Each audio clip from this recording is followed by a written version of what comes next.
Good afternoon, students.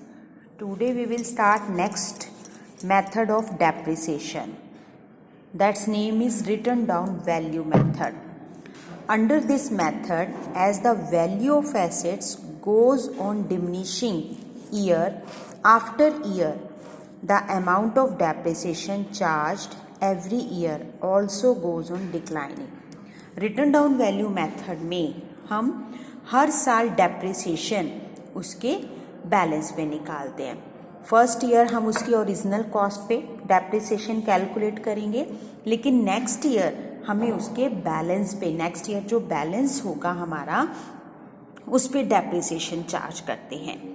इस method में हम देखेंगे कि हमारा जो डेप्रिसिएशन है वो हर साल हमारी एसेट्स भी डिक्लाइन हो रही हैं और हमारा डेप्रिसिएशन भी डिक्लाइन होता जा रहा है.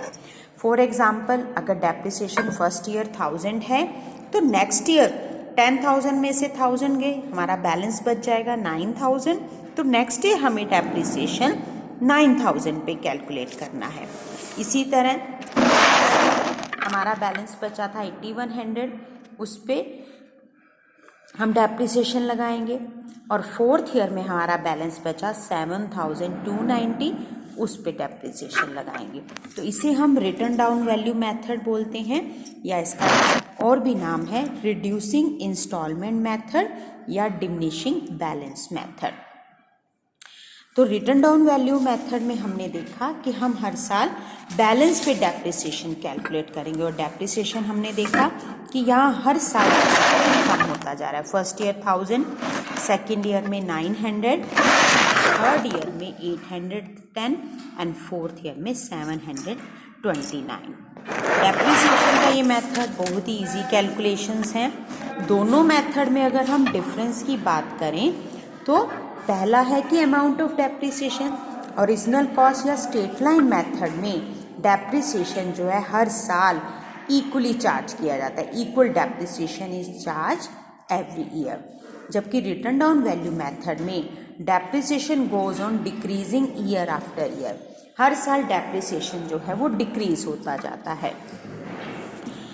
स्ट्रेट लाइन डेप्रिसिएशन की अगर हम कैलकुलेशन देखें तो डेप्रिसिएशन जो है वो ओरिजिनल कॉस्ट ऑफ एसेट्स पे कैलकुलेट किया जाता है, जबकि रिटर्न डाउन वैल्यू मेथड में जो डेप्रिसिएशन है वो रिड्यूसिंग बैलेंस पे चार्ज किया जाता है.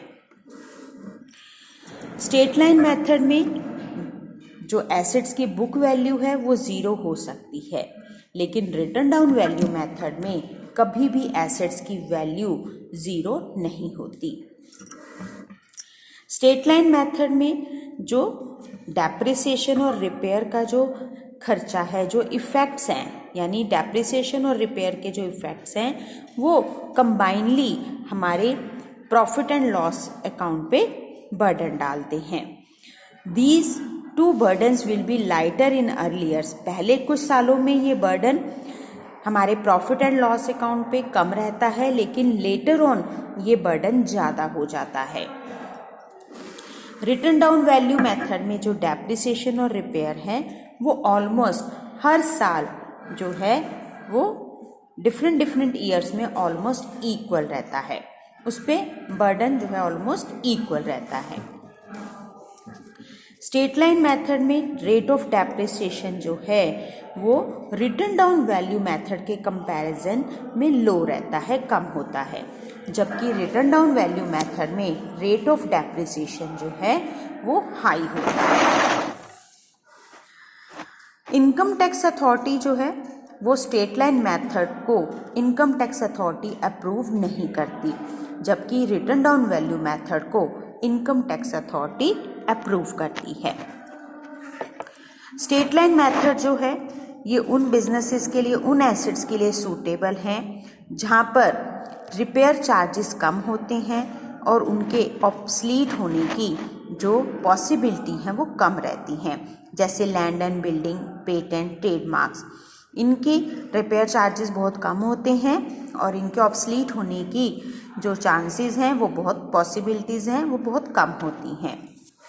रिटर्न डाउन वैल्यू मेथड वहाँ पे लगाया जाता है जहाँ पे टेक्नोलॉजी चेंज होती रहती है, उन प्लांट एंड मशीनरी और व्हीकल्स पे जहाँ पे टेक्नोलॉजी चेंज होती रहती है, जहाँ पे रिपेयर के एक्सपेंसेस बहुत ज़्यादा होते हैं, जहाँ पे पैसेज ऑफ टाइम और पॉसिबिलिटी ऑफ ऑब्सोलेसेंस ज़्यादा होती है, वहाँ पे हम return down value method use करते हैं। अब हम इसके प्रैक्टिकल की बात कर लेते हैं। प्रैक्टिकल में हम डायरेक्ट इलस 10 शुरू कर रहे हैं। 9 बहुत ईजी है, वो इसमें कवर हो जाएगी। इलस्ट्रेशन 10th में Rohini cement limited purchased on 1 April 2015 a plant for ₹80,000। Rohini cement limited ने एक प्लांट खरीदा 2015 में 1 अप्रैल को। तो हम बना लेंगे यहाँ पे प्लांट एंड मशीनरी अकाउंट हमें बनाना है 3 इयर्स का। तो प्लांट एंड मशीनरी अकाउंट में सबसे पहले हम फॉर्मेट बना लेंगे, date particulars amount, date particulars amount. This is debit side, this is credit side. सबसे पहले हमने प्लांट परचेज किया 1 अप्रैल को 2015 में। तो plant account debit to bank, तो प्लांट अकाउंट के डेबिट में लिख देंगे टू बैंक अकाउंट 80,000। क्योंकि हमने फर्स्ट प्लांट लिखा तो इसके आगे नंबर 1 लिख दीजिए। और 31 मार्च एवरी ईयर हमारे अकाउंट्स क्लोज हो रहे हैं, तो हम इस पे डेप्रिसिएशन लगाएंगे 80,000 पे। डेप्रिसिएशन यहाँ पे क्वेश्चन में है आपका, it is provided 10% per annum. ठीक है, तो हम 10% जो है यहाँ पे डेप्रिसिएशन लगाएंगे 80,000 पे 10% यानी 8,000। इसको भी आप नंबर 1 दे दीजिए। 31 मार्च को ही हम इसके बैलेंस निकालेंगे 80,000 माइनस 8 यानी 72,000। This is machine number 1 balance. Next year transfer कर देंगे 2016 में। 1 अप्रैल को हमारी मशीन नंबर 1 का बैलेंस है 72,000। 2016 में हमने एक और प्लांट परचेज किया 1 जुलाई को, तो हम इसकी एंट्री करेंगे 48,000 से। तो 48,000 का हमने एक और प्लांट परचेज किया, इसको मशीन प्लांट नंबर 2 दे देंगे 1 जुलाई को 48,000 का। अकाउंट्स क्लोज हो जाएंगे हमारे 31 मार्च को। This is depreciation for plant 1 and plant 2। Plant 1 का अब जब डेप्रिसिएशन निकालना है वो हमें पहले वाले ईयर का नहीं लेना, हमें इस बैलेंस पे डेप्रिसिएशन निकालना है। 10% 72,000 का 10% 7,200 आ जाएगा। 48,000 जो हमने प्लांट है 1 जुलाई को खरीदा था, जुलाई से मार्च तक हमारे 9 मंथ्स रहते हैं, तो हम 48,000 पे हम डेप्रिसिएशन निकालेंगे। यहाँ पे कैसे निकालेंगे वो हम दिखा देते हैं। 48,000 पे हमें 10% निकालना है और 9 मंथ्स का, तो हम इस पे कैलकुलेट कर देंगे।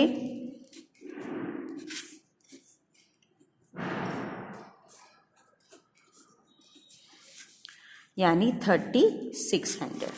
तो हमारा यहाँ पे डेप्रिसिएशन आ गया 3600। फिर हम प्लांट 1 में से फर्स्ट डेप्रिसिएशन माइनस करेंगे तो फर्स्ट बैलेंस आ जाएगा। प्लांट 2 48,000 में से डेप्रिसिएशन 3600 माइनस करेंगे तो बैलेंस 44,400 आ जाएगा। अब ये बैलेंस 31 मार्च 2017 के थे, नेक्स्ट ईयर ट्रांसफ़र करेंगे 2017 अप्रैल 1 में बैलेंस 1 और बैलेंस 2। 2017 में हम एक और प्लांट परचेज कर रहे हैं। On 1 December 2017, plant purchased on 1 April 2015 was sold off. हमने 1 दिसंबर को वो प्लांट बेच रहे हैं। कौन सा प्लांट? जो हमने नंबर 1 खरीदा था 2015 में, हम उसको सेल कर रहे हैं 42,000 में। और सेम डेट को हमने एक और प्लांट परचेज किया 75,000 का। तो पहले तो हम परचेज की एंट्री कर लेते हैं 1 दिसंबर को। 1 दिसंबर को हमने प्लांट नंबर 3 परचेज किया 75,000 का। अब 1 2 3 3 प्लांट हो गए।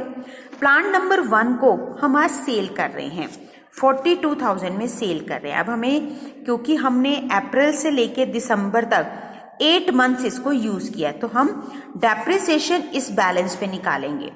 क्योंकि ये रिटर्न डाउन वैल्यू मेथड है, हर साल हमें बैलेंस पे निकालना है डेप्रिसिएशन। 64,800 पे हम 10% 8 मंथ्स का कैलकुलेट करेंगे। 64,800 पे 10% डेप्रिसिएशन और 8 मंथ्स का कैलकुलेट करेंगे, वो हमारा आ जाएगा 44,320।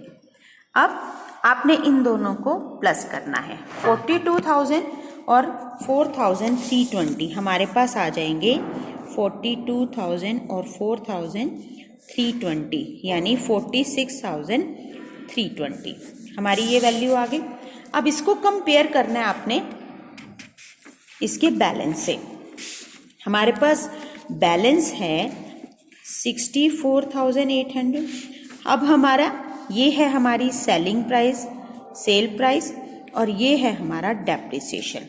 हमने सेलिंग प्राइस और डेप्रिसिएशन दोनों को ऐड किया और बैलेंस में से हम इसको माइनस करके देखेंगे कि हमें इसमें प्रॉफिट हो रहा है या लॉस हो रहा है। तो हमें यहाँ पे लॉस हो रहा है 18,480 का। इस लॉस को हमें बुक्स में शो करना है, वो हम करेंगे यहाँ पे बाय स्टेटमेंट ऑफ P&L लिख लोगे या by loss on sale of plant. 64,800 में से हम सेलिंग प्राइस और डेप्रिसिएशन दोनों को माइनस कर देंगे तो ये हमारा लॉस आ रहा है 18,480। ये तो थी 1 दिसंबर पे। फर्स्ट मशीन खत्म हो चुकी है। अब सेकंड मशीन प्लांट को देखते हैं। इस पे डेप्रिसिएशन निकालेंगे 44,400 पे 10%। मशीन नंबर यहाँ पे आप 2 और यहाँ 3 लिखेंगे। डेप्रिसिएशन आ गया। प्लांट नंबर 3 हमने दिसंबर में खरीदा था, तो दिसंबर से मार्च 4 मंथ्स होते हैं। हमें इस पे 75,000 पे 4 मंथ्स का डेप्रिसिएशन निकालेंगे 10%, दैट इज 2,500। अब प्लांट 1 खत्म हो चुका है। प्लांट 2 और 3 के हमें बैलेंस निकालने हैं, तो यहाँ पर भी आप 2 और 3 लिख लेंगे। प्लांट 2 44,400 में से डेप्रिसिएशन माइनस करोगे 4,440, तो बैलेंस आ जाएगा ये 39,960। प्लांट नंबर 3 75,000 में से थर्ड डेप्रिसिएशन माइनस करोगे तो बैलेंस आ जाएगा 72,500। टोटल बैलेंस को हम 1 अप्रैल में ट्रांसफर कर देंगे। तो ये था हमारा सेकंड मेथड। बहुत ही इजी है। यहाँ पे हमें एवरी ईयर बैलेंस के ऊपर डेप्रिसिएशन निकालना है। ओरिजिनल कॉस्ट में हम फर्स्ट ईयर वाला ही डेप्रिसिएशन लेते थे, लेकिन रिटर्न डाउन वैल्यू मेथड में हर साल इन बैलेंसेस को ही डेप्रिसिएशन निकालना है। तो आज हमारा ये लेक्चर यहीं ख़त्म होता है। Thank you and have a